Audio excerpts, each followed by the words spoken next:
Hi, I'm Tamra. I want to welcome you back to my kitchen here in Vernon, BC in the Okanagan. And Okanagan, it's summertime here and we have an abundance of fresh produce now. And I got thinking about what recipe I was going to do and I landed on seafood dip. I actually usually make this recipe at Christmas. I make it, as a matter of fact, every Christmas. It's a traditional thing that we share. I got this recipe from my friend Raylene, decades ago, at least 25 years ago. And I think I've made it every Christmas since then. Today I'm going to make it on one big plate, but sometimes I divide it up and make it on two plates. And you can make it ahead and it keeps nice in the fridge for several days. When I made it a few weeks ago, all my grandkids were just digging in like they'd never eaten in days. You'd think kids wouldn't like it, but the kids went wild for it too. So to start off with, we use cocktail shrimp and 2 cans of it. And the important thing is to drain it and rinse it and let it dry a little bit before you add it to your recipe. So I'm going to lay it out on a dry, clean cloth so that it really drains well. So the only difficult thing about this is you want to make sure that you remember to take the cream cheese out of the fridge, because if it's really cold, it doesn't cream nice and smooth. So I took this out first thing this morning, so it's been out of the fridge for about 3 hours, so it's probably very close to room temperature by now. So it takes an 8-ounce block of cream cheese and a 1/4 cup of mayonnaise. We're also going to do a 1/4 cup of sour cream. So you cream that until it's smooth. Started it on low and I'm going to speed it up a bit.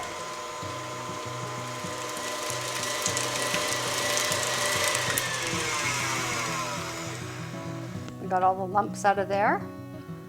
So it's a nice creamy smooth consistency.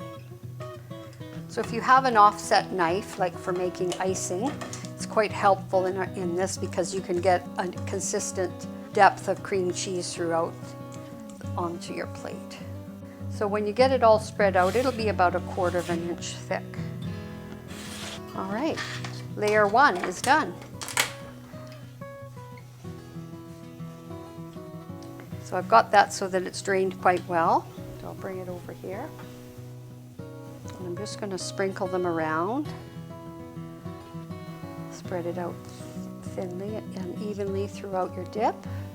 And I do push it down a little bit because the next layer is going to be seafood sauce that I'm going to put on top of that. You can get tangy or just regular for this dip. So 2 cups of mozzarella is your next layer. And sometimes 2 cups is a bit much, so we'll just see how this looks. Spread it evenly. Give it a little bit of a pat, and then we're ready to top it with fresh veg. So the 3 vegetables we use are green onions, peppers, and tomatoes.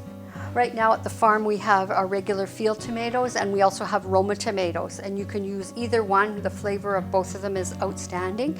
The only difference really between the 2 tomatoes is that Roma tomatoes have less juice and they're a little bit pulpier. And so in the case of this, I think I will use a Roma just because I don't like to have a lot of juice sitting on there.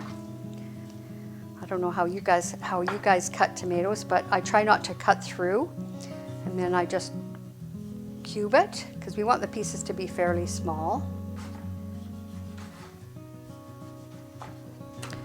Now I'm just going to set these on this paper towel so that they drain onto it a little bit more. But you can see there's not a lot of juice in there. They're very, very pulpy or meaty. So I find the easiest way to cut a pepper is just to cut the top off. And when I'm making stuffed peppers, that's exactly how I do it. And then I just take the stem and I push it through. And when I'm making stuffed peppers, I just throw this in my freezer. And then I save it for the wintertime when I'm making stews.